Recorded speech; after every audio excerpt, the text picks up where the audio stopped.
It was a cruel twist of fate, diverging from the expected course.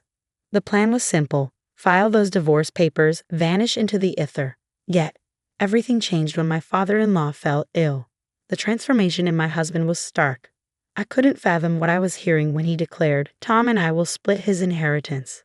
You'll get nothing. There's no provision for a wife incapable of tending to her own home."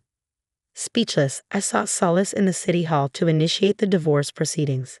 But there, a grim revelation awaited me. My name is Nancy, a 24-year-old homemaker, wedded to Tom, age 40.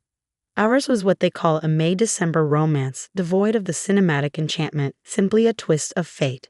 Fate intertwined when I found employment in Tom's father's construction firm. The company's patriarch took a liking to me, repeatedly urging me to wed his son. The motive?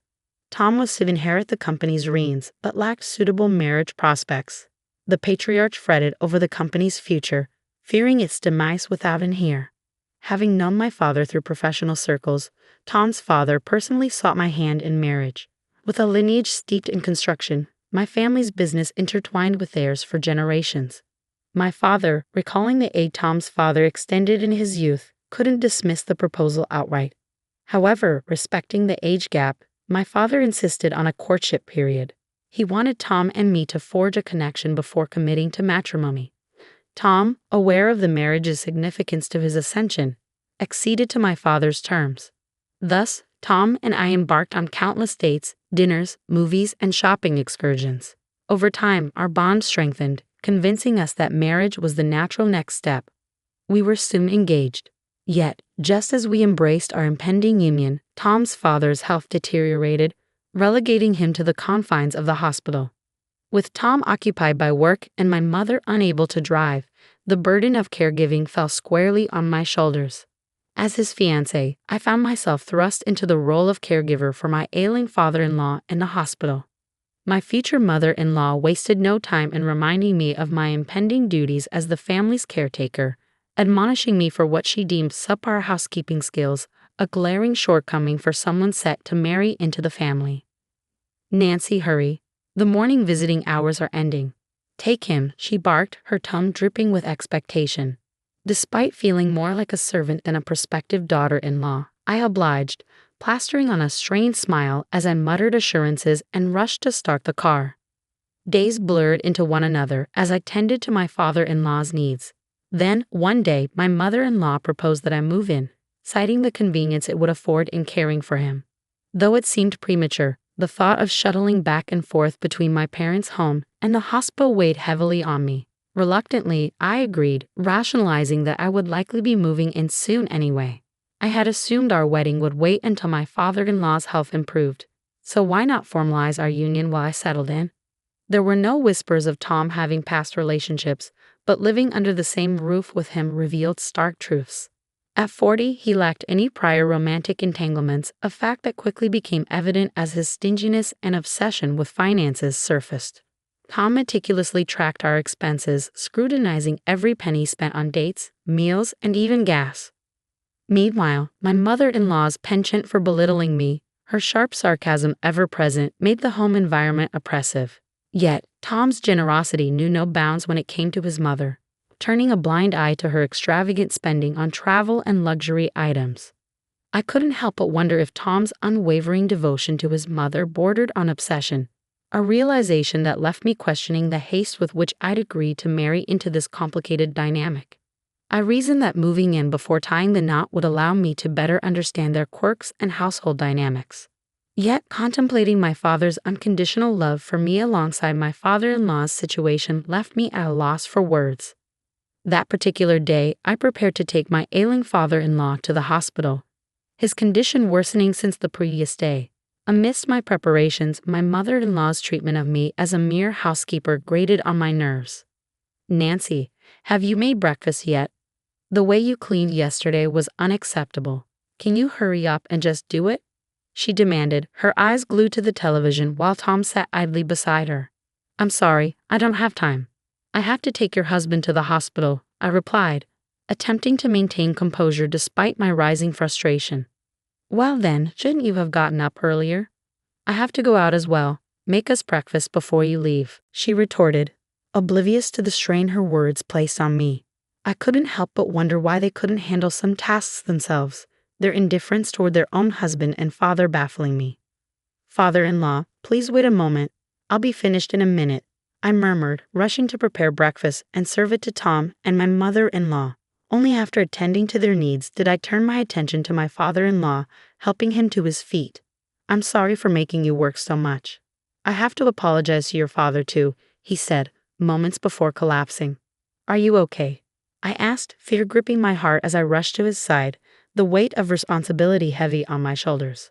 I was appalled to see my mother-in-law and husband carry on with breakfast as if nothing had occurred.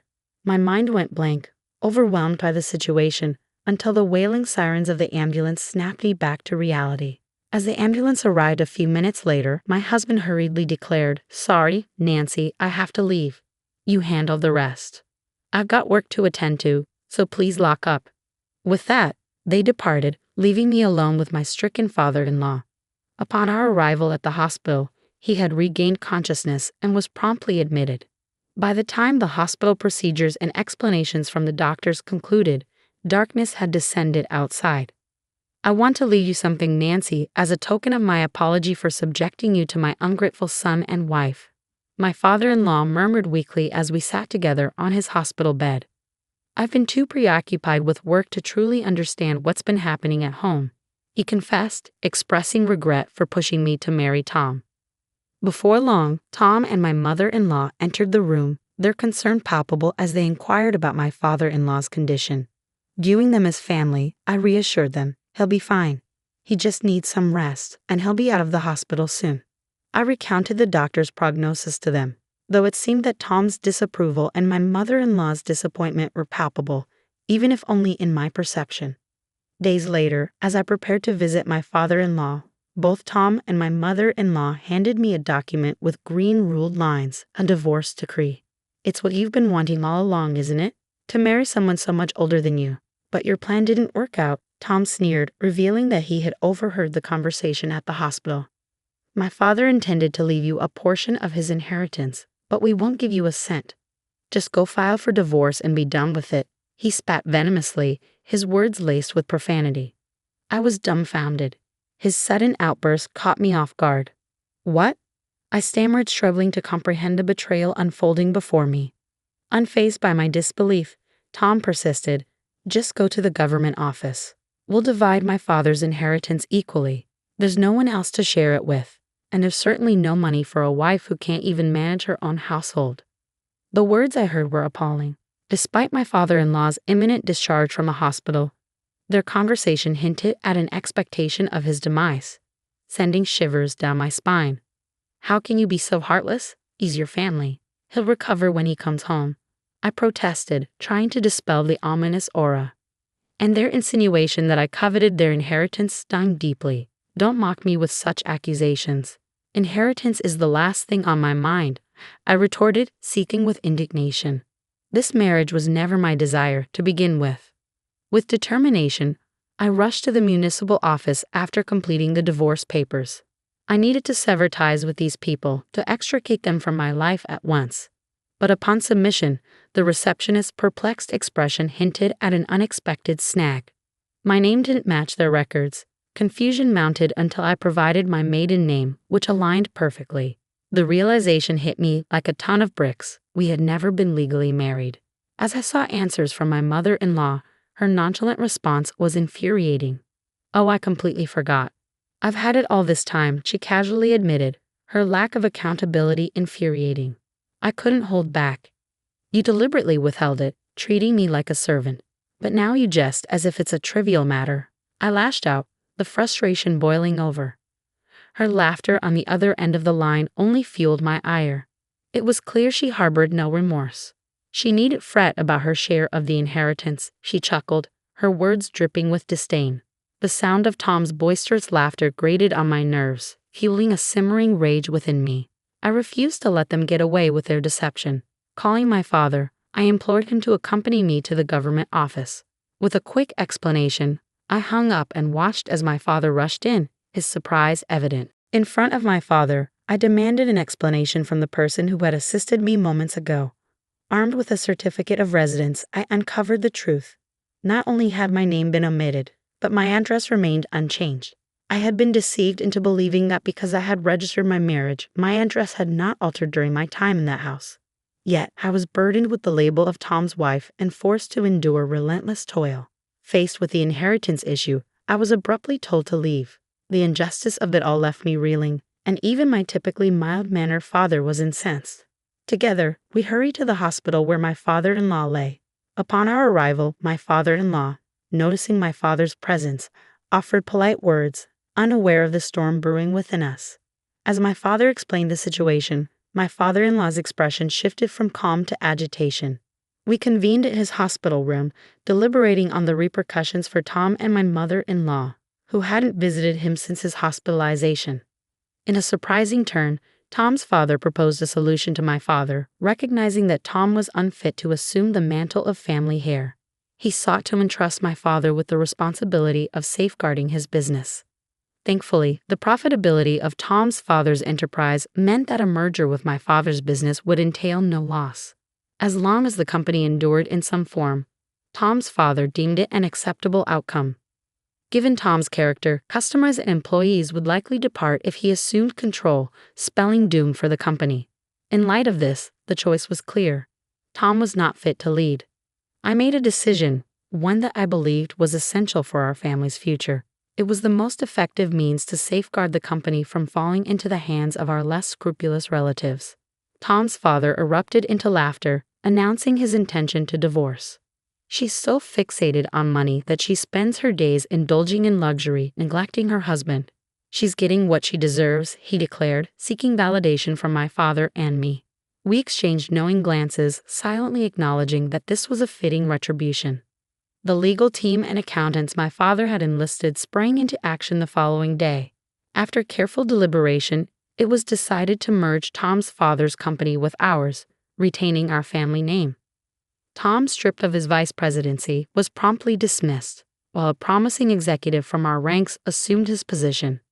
The final decisions would await Tom's father's return to work, catching Tom and his mother completely off guard. Thus commenced the countdown to their downfall. 2 weeks later, my father-in-law made a full recovery and was discharged from the hospital. Accompanied by my father, I completed the discharge formalities and drove him home. Upon arrival, my mother-in-law was conspicuously absent, and Tom was immersed in his work as usual. Their callousness was palpable. Little did they know that the following day they would rue their heartless actions. Returning to my original workplace the next morning, I found a new vice president in place. Tom's father presided over a morning meeting, revealing the company's fate and the changes to come.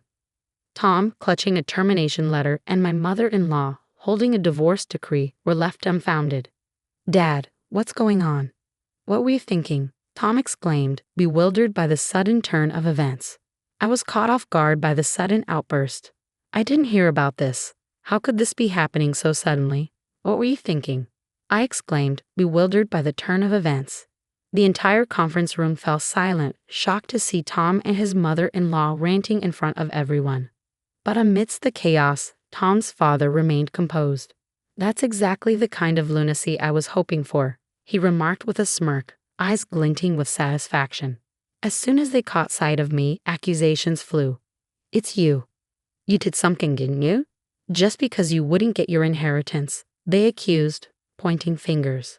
"I didn't do anything. You guys started all this," I countered, growing increasingly frustrated by their baseless accusations.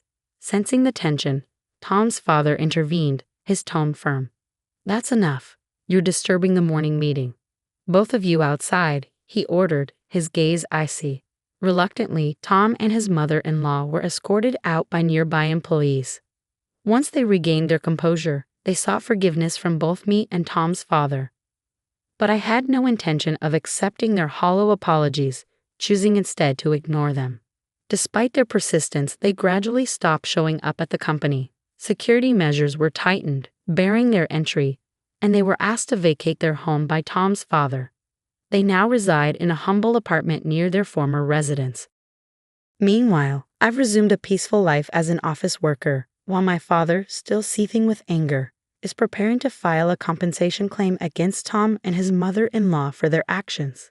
Their lives have spiraled into despair, a stark contrast to the tranquility I now enjoy. It seems their reckoning has begun.